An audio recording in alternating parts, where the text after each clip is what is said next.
안녕하십니까?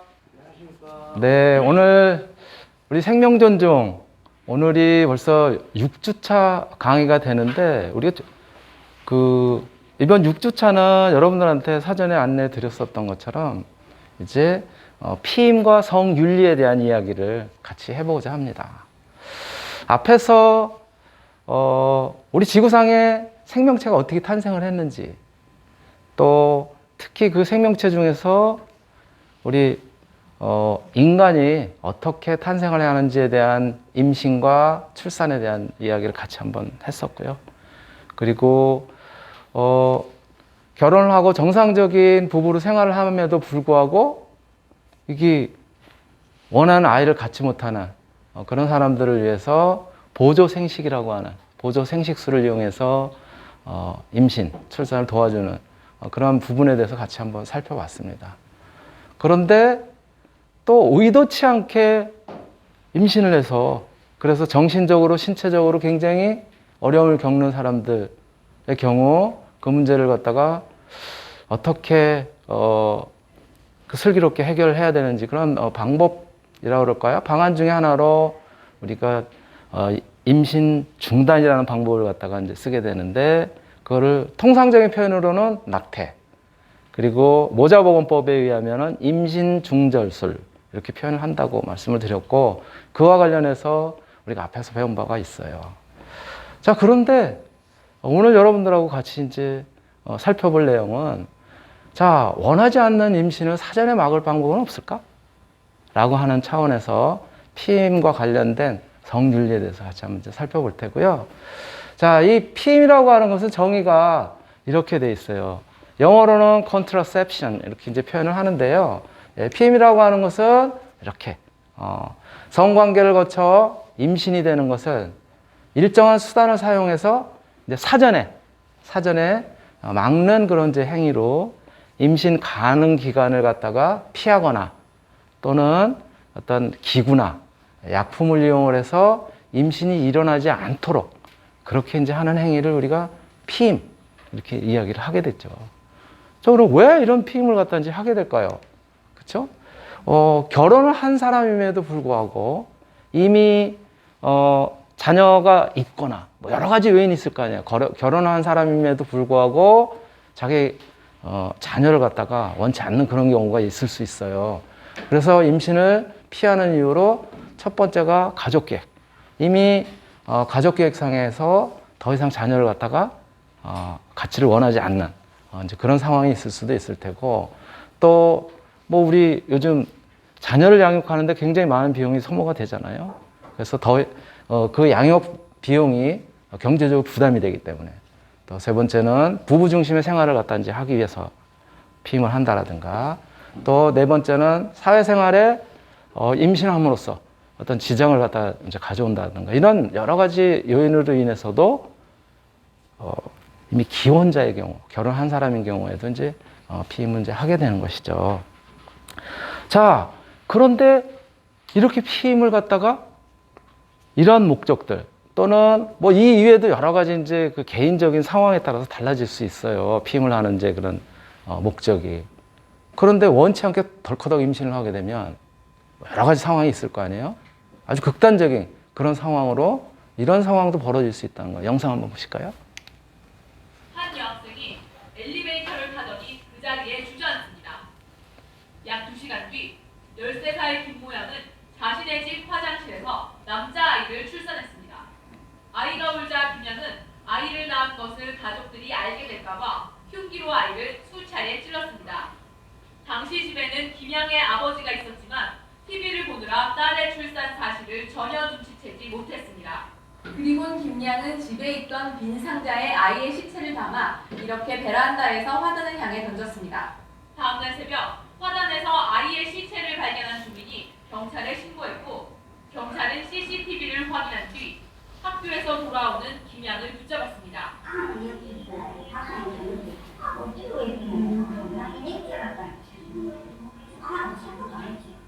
부모와 학교는 물론 김양조차도 출산 전까지는 자기가 임신했다는 사실을 몰랐습니다. 나이가 어린 여학생이기 때문에 임신 경험이 없기 때문에 애를 놓기 전까지는 배가 아프면 그냥 어디 찍혔지? 김양은 인터넷 채팅을 통해 알게 된 18살 이모군과 지난해 9월부터 수차례 성관계를 맺은 것으로 조사됐습니다. 경찰은 형사 미성년자인 김양은 가정부호 사건으로 송치하고 이군에 대해서는 추가 조사를 진행할 예정입니다. 부산일보 박진숙입니다. 네, 이게 부산에서 있었던 그런 이제 사건이에요. 이렇게 매스컴에까지 등장을 했었는데 이런 일이 왜 일어났을까요?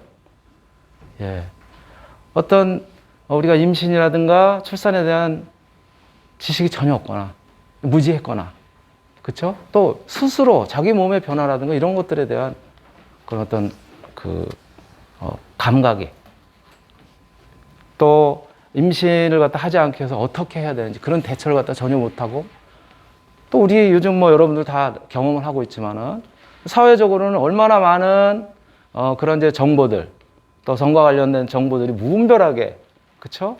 이렇게 걸러지지 않고 이렇게 흡수를 하게 돼요. 그런 과정에서 그냥 충동적으로 관계를 갖다 갖는다라든가 이런 결과들이 이제 초래를 하게 되는 것이죠. 바로 특히 우리 청소년들이 성관계 경험이, 연령이 어마어마하게 낮아졌다는 거예요. 어느 정도? 성관계 경험이 중학생 같은 경우도 그렇고 성관계 경험 시작 연령이 지금 13.6세. 아마 더 낮아질 수도 있어요. 이게 2018년 통계거든요. 지금으로부터 이제 4년도 통계인데, 그리고 청소년들이 성관계 경험률이 중학생이 2.6%, 고등학생이 8.5%예요. 거의 지금은 고등학생 정도 10%에 육박한단 말이에요. 그럼에도 불구하고 성관계에 있어가지고 피임을 실천하는 그 비율이 60% 정도도 안 된다는 거죠. 나머지 40%는 무방비 상태인 것이죠. 그러다 보니까 바로 조금 전과 같은 이런 무지에서 오는 그런 상황이 벌어질 수 있다는 거죠. 청소년의 연관 성교육 경험, 이거는 충분히 학교라든가 여러 그 경로를 통해서도 이루어지고 있지만 그럼에도 불구하고 한 80%에 못 미친다는 거예요. 이런 사각지대가 존재를 한다는 것이죠. 자, 그러면 왜 이들이 피임을 하지 않았을까? 뭐 여러 가지 이유가 있을 거예요. 같이 보실게요, 영상. 절반이 피임을 하지 않고 있는 것으로 나타났습니다. 이동윤 삼성 서울병원 산부인과 교수 연구팀은 청소년 건강 행태에 대해서 온라인 조사를 실시한 결과 청소년의 성관계 경험률은 5.3%였고 이들의 성관계 시작 연령은 평균 13세였습니다. 하지만 성 경험이 있는 청소년 중 피임 실천율은 2015년 48.7%, 2013년 39%에서 큰 폭으로 높아졌으나 여전히 절반에 미치지 못했습니다. 예. 바로 이렇게 피임을 안 하는, 절반 정도가 피임을 안 하는 그런 이제 이유가 이런 거라는 거예요. 피임을 하지 않는 이유가 아주 그냥 단순한 이유로 피임 도구를 준비하지 못해서. 이게 마음은 그렇지 않은데 당장 어떤 진짜 피임이라는 생각을 하더라도 도구가 준비가 안 돼. 그게 반절 정도 되는 거예요. 또 상대방이 피임을 원하지 않아서. 굉장히 높아요. 이 비율도 33%예요. 그리고 연관 성교 경험률은 그에 반해서 80%에 가까움에도 불구하고 이런 것들 현실과 실제에 대한 괴리 이런 것들을 갖다가 이제 느끼고 있다는 것이죠. 또 그러다 보니까 이제 피임이 안 되고 덜커덕 임신이 된 경우에는 결국은 임신 중절과 관련해 가지고 국가에서 책임을 져야 된다. 이런 것들이 해마다 높아지고 있어요. 예. 바로 이런 이제 다양한 그런 이유들이 이제 등장을 하게 되는데, 자, 그렇다면 이렇게 덜커덕 뭐 이게 중고등학생만의 문제가 아니에요. 청소년들만의 문제가 아니라 우리 대학생들도 마찬가지라고. 전혀 준비가 안 돼 있는 상태에서 이런 상황이 벌어질 수도 있단 말이에요. 그러면 내가 임신을 갑작스럽게 보니까는 하게 됐어. 반응이 이렇다는 거예요. 여학생들은 내 인생 최고의 실수다. 원하지 피임을 갖다 원하지 않는 걔 때문에 이렇게 됐는데 콘넘기라고 할 거 후회된다. 내가 왜 그랬을까? 완전히 걔가 미울 것 같다라든가 성관계를 이 나이에 너무 빨리 한 거 아닌가? 이런 다양한 반응들이 있다는 거예요.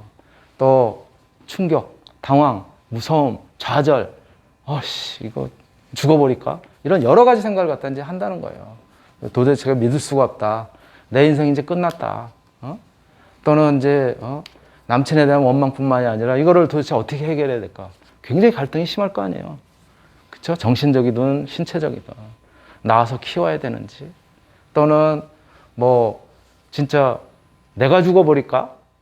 또 낳고 나서 조금 전에 영상에서 보셨던 것처럼 그렇게 아주 극단적인 그런 행동을 갖다 하거나 이런 이제 형태의 반응인데 반해서 남학생들은 어떠냐면 남학생들은 너무 무책임해요. 대부분. 자기가 책임을 안 지려고 하는, 회피하려고 하는 그런 경향들이 굉장히 많다는 거예요. 남학생들은. 여친이 임신했을 때, 야, 도망가자. 젠장. 거짓말 하지 마라. 왜 그런 쓸데없는 얘기 하느냐. 황당하다. 큰일 났다, 나 이제. 나 이제 어떻게 하지? 라든가 이런 반응이 일반적인 거라는 거예요. 전화번호 바꾸고 자신의 존재를 갖다 감추고 숨어버리자라든가. 또 대학생들 같은 경우, 군대 가버려야지. 뭐 군대 가버린다고 그런 문제들이 해결이 돼요? 아니잖아요. 예? 이런, 우리 헤어지자. 또 머릿속이 하얗게 변하고 정신적인 충격을 상대방도 가질 수 있겠죠. 부모님한테 맞아 죽겠다. 그래도 책임감 있는, 개 중에 책임감 있는 남자의 경우에는 할 수 없지, 뭐 이제 우리 나와서 잘 키워보자. 너래도 도망가지 않았으면 좋겠다라든가. 뭐 어떻게 하지? 낙태를 해야 되나? 여러 가지 그런 갈등이 이제 쌓일 수 있을 거예요.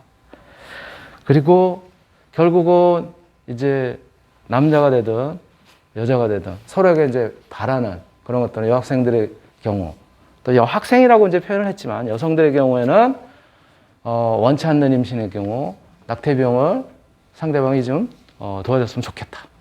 책임지라고 할 거야. 배신하지 말고 끝까지 옆에 있어줬으면 좋겠다. 모른 척 하지 않았으면 좋겠다. 특히 이제 여성들의 경우에요. 빨리 낙태하고 남친과 끝내겠다. 라든가 남친이 도망가지 않았으면 좋겠다. 다시 보고 싶지는 않지만 이렇게 된 거 책임을 갖다 함께 졌으면 좋겠다. 여러 가지 반응이라는 거예요. 남성의 경우도 낙태시켜라. 남성은 책임지기 싫은 게 낙태야. 임신중절이란 말이에요. 그렇죠? 나와서 고아원에 보내주자. 잠시 조용히 해줬으면 좋겠다. 나한테 책임을 묻지 말아라. 라든가 애는 네가 낳는 거지 내가 낳느냐. 이렇게 무책임한 경우도 있는가 하면은 그래도 같이 키워야 되는데 중간에 힘들다고 도망가지 말고 한번 책임을 져보자. 라고 하는 그런 여러 가지 반응이 있을 수 있다는 거예요. 바로 자, 그러면 임신 이후에 이제 선택할 수 있는 선택폭이 굉장히 이제 좁단 말이에요. 이러한 결과가 나왔다는 건 뭐예요? 임신이 됐다는 걸 아는 거는 우리가 앞에서도 배웠었지만 벌써 2주 내지 3주 임신이 된 이후에. 또 경우에 따라서는 미처 인지를 이번 달 생리가 좀 늦어지나 등등등등 하다가 한 달, 두 달 막 이렇게 간단 말이에요. 이 경우에 선택할 수 있는 선택지가 굉장히 좁아진다는 거예요. 예. 자, 어떠한 선택을 갖다 이제 보통 하게 되는가? 결혼해서 애기 낳아가지고 있는 나이지만 잘 길러보자. 결혼하지 않고 진짜 뭐 이제 혼자서 나서 그래서 어떻게 이제 해결을 해보자. 낳은 후에 입양을 하든지 뭐 해결 방법을 찾아보자. 또는 뭐 다행히 그래도 임신 중단을 하는 임신 중절 수술을 갖다가 할 수 있는 경우에는 이제 임신 중절 수술, 낙태 수술을 갖다 이제 하거나 임신이 확인되면 그러나 우리가 이 경우에는 상대방, 예, 여성인 경우에는 남성에게, 남성인 경우에는 그것을 알 때 여성하고 같이 잘 상의를 하고, 그쵸? 책임지는 상황을 만들어야 되는 것이 우리가 정상적인 사회인으로서 해야 될 그런 이제 역할인 것이죠. 그래서 이러한 대처가 없다면 결국은 조금 전에 우리가 봤었던 것처럼 극단적인 선택을 갖다 이제 하게 되는 거예요. 그래서 영상 다시 한번 보시면 자신이 몰래 낳은 아기를 목졸라 살해한 뒤에 남자친구에게 맡겨 하천에 유기한 여고생이 경찰에 붙잡혔습니다. 또 다른 사례. 경기 안산 단원경찰서는 오늘 영아 살해 및 사체 유기 혐의로 18살 고교생 A양과 20살 대학생인 남자친구 B씨에 대해서 구속영장을 신청했습니다. 임신 사실을 숨겨온 A양은 어제 새벽 안산시 단원구 자신의 집 화장실에서 가족들 몰래 딸을 낳은 뒤에 목을 졸라 살해한 혐의를 받고 있습니다. 범행 후에 A양은 아기의 시신을 비닐봉지에 담아 같은 아파트 단지에 사는 B씨에게 넘겼고 B씨는 인근 하천에서 시신을 불태우려다가 실패하자 그대로 유기한 것으로 조사됐습니다. 이렇게 원치 않는 임신으로 인해서 애를 낳고서는 그 영아를 갖다가 유기하거나 또는 살해하거나 이러한 것들이 뭐 수시로 매스컴에 등장을 한단 말이에요. 또 다른 영상 한번 보실게요.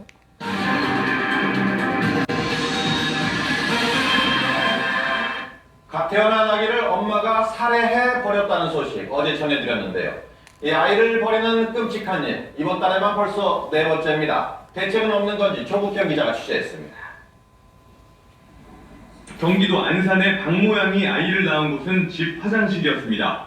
강원도 강릉의 최모양 역시 화장실에서 혼자 아이를 낳았습니다. 미성년자이거나 미혼이다 보니 병원도 가지 못한 겁니다. 너무 두려웠다고 얘기를 하더라고요. 누구한테 말도 못하겠고 너무 무서웠다. 우리나라 18세 이하 미성년자의 성경험 비율은 전체의 5%가량. 하지만 이들 5%의 경우 평균 13살도 안 돼 성경험이 시작됐습니다. 신체 발달과 사회 환경의 변화로 청소년들의 성경험 연령은 점차 어려지지만 여전히 피임에 대한 인식은 부족합니다.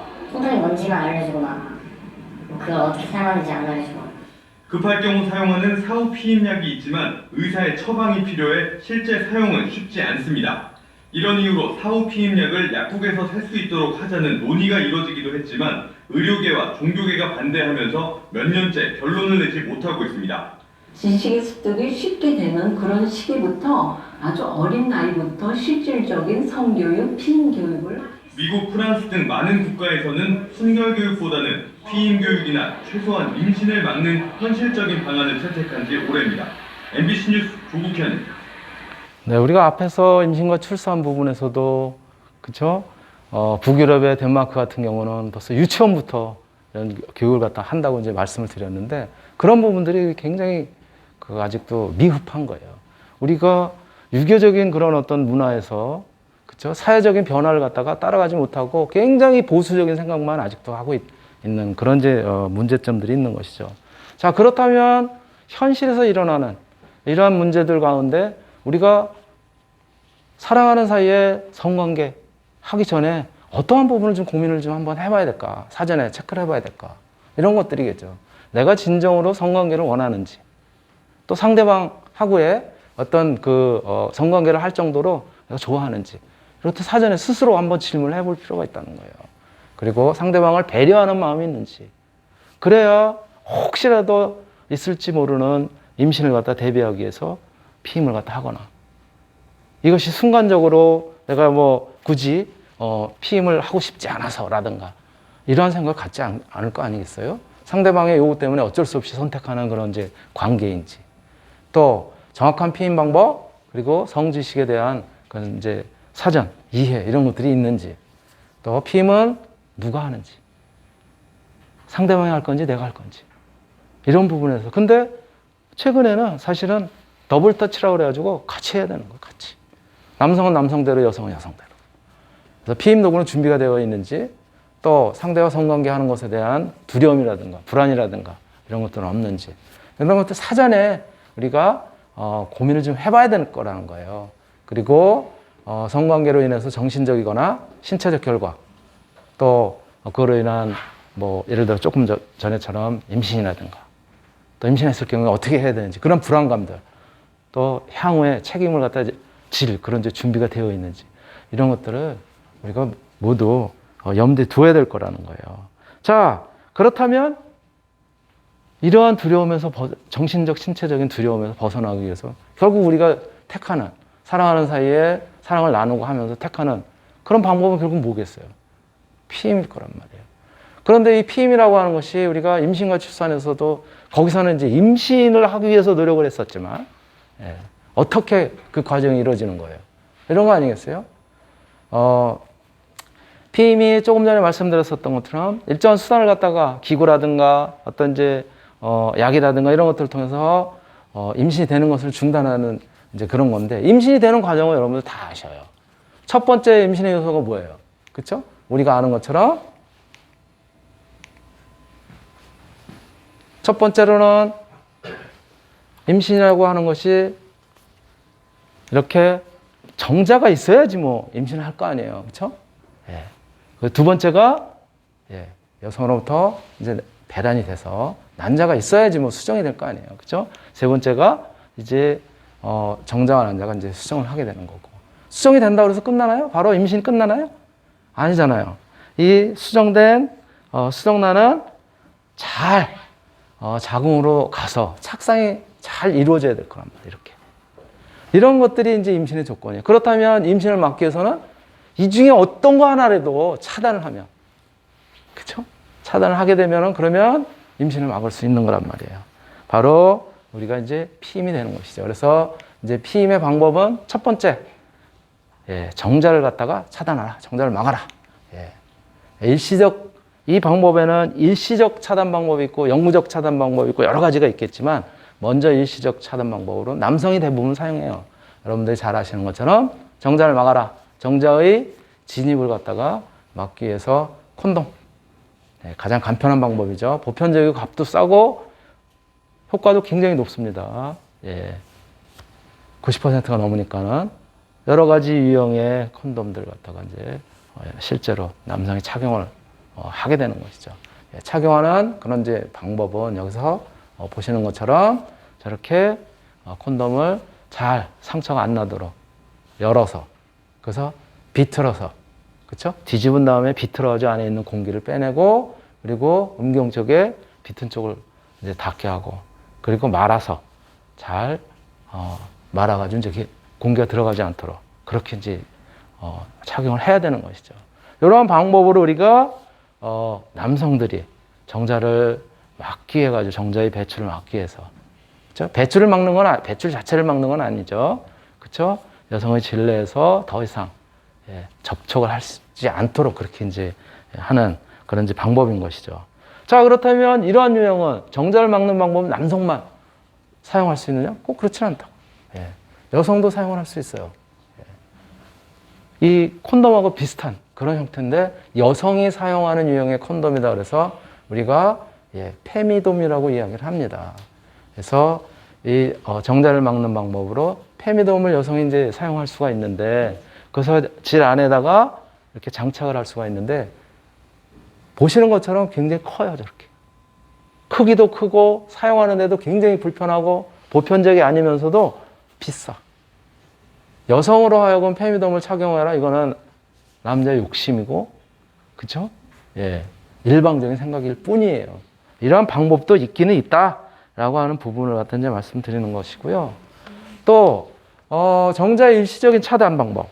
이런 이제 차단 방법으로는 지금 말씀드렸었던 이제 페미돔의 이제 착용 방법인데요. 굉장히 불편하다는 거지.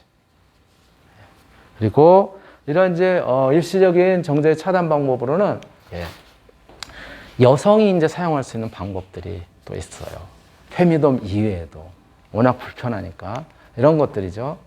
피임 스펀지라든가 또는 피임 경막이라든가 이런 것들을 질내, 자궁 앞쪽에다 삽입을 시켜서 그래서 자궁까지 진입을 못하도록 질에 사정이 돼서 배출이 된 정자들이 진입을 못하도록 아예 그냥 약품을 갖다 통해 가지고 죽이거나 그 안에 들어가지 못하도록 차단하거나 그런 방법을 갖다 이제 쓰는 것이 피임 스펀지뿐만이 아니라 두 번째로 일시적 차단 방법으로 이제 정자를 막기 위해서 이제 쓰는 살정제라고 하는 거. 정제 활동을 갖다 원천적으로 억제하거나 아예 이제 죽이는 거죠. 그래서 보통은 이거는 이제 크림 타입, 또 거품 타입, 자약 타입. 그래서 성관계 5분에서 10분 전에 이제 삽입을 하게 되는데 이것도 굉장히 불편하지 않겠어요? 그렇죠? 우리가 사랑하는 사이에 막 사랑하는 감정을 갖다 나누고 그러는데 잠깐만. 이게 쉽지 않은 이야기라는 거예요. 그것도 어느 정도 5분에서 10분 전인데 언제 우리가 달아오를지 어떠한 그런 이제 그 감정을 갖다 느낄지 모르는데 그래서 굉장히 불편하다는 거예요. 물론 단독 사용 시에는 효과가 적고 이것도 마찬가지 남성이 콘돔이라든가 이런 것들을 같이 사용했을 때 효과가 높다는 거예요. 그리고 이런 이제 약품인 경우에는 알레르기 이런 것들도 있을 수 있다는 것이죠. 그래서 이러한 방법들이 있고 이제 정자와 관련해 가지고 또 다른 방법으로는 이제 남성과 관련된 것으로서 아예 이제 일시적으로 하는 것이 아니라 정자를 차단하는 방법 중에 일시적인 것이 아니라 영구적으로 차단하는 방법. 여러분들 많이 들어본 거예요. 소위 이야기하는 정관 수술이죠. 그렇죠? 이거는 이제 정관 수술은 정관 결찰술이라고 해서 고환으로부터 만들어진 정자가 정관에 모이는 관을 통해서 모이는 것 갖다 완전히 차단하기 위해서 자른 다음에 그 경로를 자른 다음에 묶어요. 묶는 이유는 뭐냐면 아예 지지는 것이 아니라 묶는 이유는 혹시라도 나중에 또 필요할지 모를 때는 다시 연결을 해서 그래서 복원을 시킬 수 있도록 하기 위해서 결찰이라고 하는 건 그래서 묶는 거예요. 이렇게 자른 다음에 여기 쬐까맣게 그림이 되어 있는데 묶습니다. 이것이 아예 이제 영구적인 차단인 거죠. 근데 이것도 그럼 100%냐? 세상에 100%라는 건 없어요. 이렇게 잘 묶어놨는데도 이게 생명력이라는 건 뭐예요? 어떻게 해서든지 뭔가 그 문제를 해결해 보려고 하니까는 또 100%라고 보기는 어렵고 99점 몇 프로 뭐 이래요. 사실은. 이러한 방법들이 이제 있는 거고요. 이제 두 번째 방법이 이제 뭐겠어요? 정자를 차단하는 이런 방법 위에는 역시 그 다음에는 이제 여성으로부터 난서로부터 배출이 되는 배란, 난자를 갖다 이제 차단하는 그런 이제 방법인 것이죠. 그래서 두 번째는 난자와 관련된 이제 그런 부분입니다. 난자와 관련된 부분으로서 한시적으로 여성이 이제 사용하는 그런 방법 중에 대표적인 것이 뭐냐면 배란을 아예 이제 차단하는 거예요. 배란을 막는 거예요. 네. 앞에 그 정관 수술을 굉장히 하셨잖아요. 근데 그것도 부부가랑 합의 없이 정관 수술하면 당연히 그런 사유가 될 수는 있겠죠. 그렇죠. 그래서 한시적으로 사용하는 것 중에 이제 요거는 이제 피임약, 보통 입을 통해서 복용을 한다 그래서 경구 피임약 이렇게 이제 표현을 하고 있는 것이고요. 요 경구 피임약은 호르몬을 조절함으로써 배란을 억제하는 거예요. 그래서 자궁 내막의 변화로 착상도 요즘은 이 이제 그 피임약은 방해를 하게 되고 또 근데 요게 참 좀 불편한 부분이 있긴 해요. 약을 3주 동안 21일 동안 계속 3주 동안을 먹고 이제 한 주일은 쉬게 됩니다. 휴약을 하게 돼요. 그렇게 함으로써 이제 충분히 피임 효과를 갖다 이제 거둘 수가 있는데 부작용은 이게 헛구역질이 난다라든가 또 구토라든가 출혈, 체중 불균형 이런 것들도 있을 수 있어요. 약을 갖다 먹는다는 것 자체가. 또 2, 3개월 습관을 갖다가 꾸준하게 들여야 정상적인 그런 이제 피임을 하는데 굉장히 이제 도움을 갖다가 얻을 수가 있다는 거예요. 자, 그렇다면 이 경구 피임약 복용할 때 어떤 점을 갖다가 주의를 해야 되는지 전문가 선생님 이야기를 갖다가 같이 한번 영상을 통해서 한번 보시겠습니다. 조금 뒤에 이제 보기로 하고요. 우선 생리가 시작한 첫 번째 날부터 이제 이 피임약은 먹기 시작을 해요. 먹기 시작을 해서 하루에 하나씩. 그런데 실패요는 오늘 먹었는지 안 먹었는지 또 건너뛰거나 이러면 안 된다는 거예요. 이 약에 의한 피임약에 의한 효과가 하루 정도 가기 때문에 그 다음 날은 또 이 이제 호르몬 조절 이런 것들이 떨어질 수가 있단 말이에요. 그래서 요즘은 이제 앱도 있어요. 스마트폰에다가. 그래서 거기에 늘 정규 시간 탁탁탁탁 뜨기 때문에. 근데 이제 피임약 복용에 있어서는 간 질환이라든가 내분비 질환, 또 임신 중이거나 유방암이나 또 자궁암, 심장, 알레르기 질환자 같은 경우는 이제 주의를 해야 될 이제 그런 필요성이 있는 것이고요. 요 주의와 관련해 가지고는 전문가 의사 선생님 영상을 갖다 같이 한번 보도록 하겠습니다.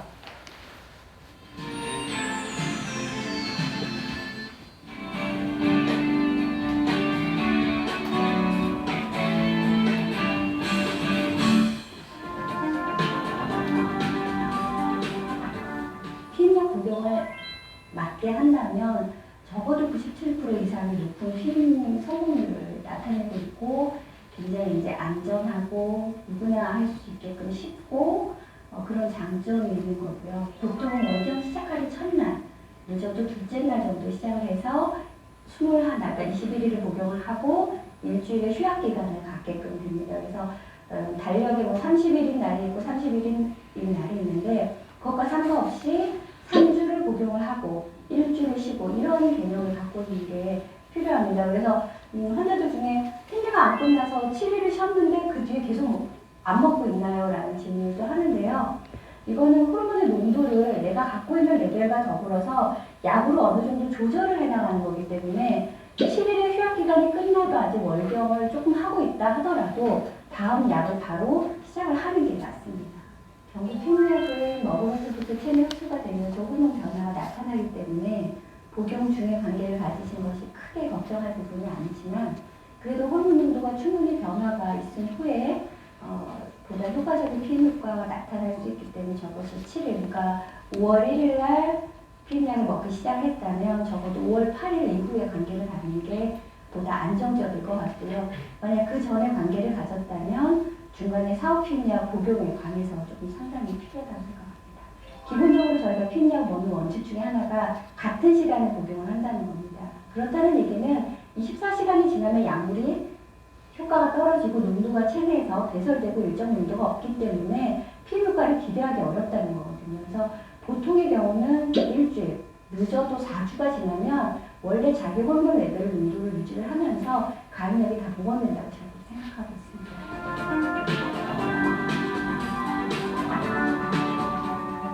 피임약은 실생활에 있어서 얼마든지 쓸 수 있고 내가 뭐 나이가 어린데 성관계가 있어서 피임약이 아니고도 어떤 건강상의 이유라든지 기타 다른 치료 목적으로도 얼마든지 쓸 수 있는 거니까 거기에 대해서 오해도 없고 목적과 그다음에 나한테 맞는 것이라면 얼마든지 사용할 수 있는 거라는 개념이 좀 필요하고 일단은 낙태라는 것으로 인해서 생기는 정신적이거나 육체적인 그런 건강상의 피해 이것은 피임약의 어떤 부작용을 더 많이 갖고 있다 하더라도 현재 갖고 있는 것보다 그것보다는 피임약을 복용을 하는 게 훨씬 더 저는 이롭다고 생각을 하고요. 솔직히 콘돔도 실패율이 통계상 10% 이상이 돼요. 그래서 실제로 나는 피임을 한 줄 알았는데 안 된 경우가 많이 있거든요. 그래서 한쪽의 책임이 아니고 피임이라는 거는 어떤 건강한 인생 설계상의 어떤 계획이라든지 그런 것의 측면에서도 두 사람이 항상 동시에 준비를 하고 책임을 느끼고 자기 건강을 지키고 그렇게 해야 된다고 생각합니다. 네, 설명을 이제 들었었던 것처럼 이렇게 피임약이라고 하는 것은 호르몬을 조절을 함으로써 그럼으로써 이제 배란을 갖다 이제 막게 되는데 호르몬의 밸런스를 갖다 잘 유지하는 그런 것들이 중요하고요. 최근에 나오는 피임약들의 경우에는 단순하게 피임을 위한 이제 피임약뿐만이 아니라 여러 가지 이제 복합적인 그런 작용을 갖다 이제 하게 돼요. 어떤 작용을 갖다 이제 하게 되냐면은 예를 들어서 혹시 관계를 갖다 이제 했을 때 정자들이 이 자궁 내로 진입을 할 수 없도록 점액질을 갖다 끈적끈적하게 해준다라든가 또 예를 들어서 난간의 운동을 갖다가 이제 저하시켜서 혹시라도 수정이 됐을 때 자궁까지 움직이지 못하도록 그렇게 이제 한다라든가 또는 뭐 원래 목적이 이제 배란을 억제하는 그런 여러 가지 이제 작용을 갖다 이제 하게 되는데요. 이것뿐만이 아니라 사실 아까 그 의사 선생님도 이야기를 했지만은 이게 호르몬을 갖다가 밸런스를 갖다 유지를 하고 그리고 배란이 안 되게 이렇게 하는 그런 작용을 갖다 하기 때문에 여러 가지 용도로 사실은 쓰이게 됩니다. 이 피임약의 경우 피임 이외의 목적 이외에도 이러한 이제 그 장점들이 있어요. 기존에는 뭐 생리불순이라든가 이런 것들을 호르몬 조절을 통해서 하기 위해서도 피임약을 이제 먹었는데 요즘은 그것뿐만이 아니라 이 청소년기에 특히 여드름이 막 이제 나고 그러는 이런 것들은 호르몬의 어떤 불균형 이런 것들에 의해서 더 이제 많이 발생할 수 있거든요. 그러니까 여드름 치료의 목적으로도 피임약을 갖다가 먹을 수가 있어요. 또 기존의 빈혈 예방뿐만이 아니라 요즘은 골다공증 예방 효과라든가 또 자궁의 임신 이런 것들도 감소시키는 그런 효과들도 있고요. 또 대장암 감소, 자궁근종 감소, 그리고 류마티스 관절염 감소 이런 다양한 이점들이 최근에는 밝혀지고 있습니다. 거기에다가 생리불순으로 인한 여러 가지 이제 그 어려운 점들이 있잖아요. 특히 이제 여성들의 경우 불규칙한 출혈이라든가 이런 것들을 갖다 치료하는 목적으로도 이제 활용을 할 수 있고요. 호르몬 밸런스를 갖다 유지한다는 측면에서는 굉장히 다양한 이점들이 있다는 거예요. 자궁내막증을 치료를 하고 갱년기 증세를 갖다 완화시키는 그런 용도로도 활용을 할 수가 있다는 거죠. 물론 기존의 이점을 봤을 때 여러 가지들이 이제 있긴 하지만 뭐 유방암 감소라든가 난소암 예방이라든가 그런 효과들도 있기 때문에 굉장히 다양한 그런 용도로도 활용을 할 수 있다라고 여러분들 기억해 두시면 될 것 같고요. 시간이 꽤 돼서 잠시 쉬었다 하겠습니다. 1교시 마치겠습니다.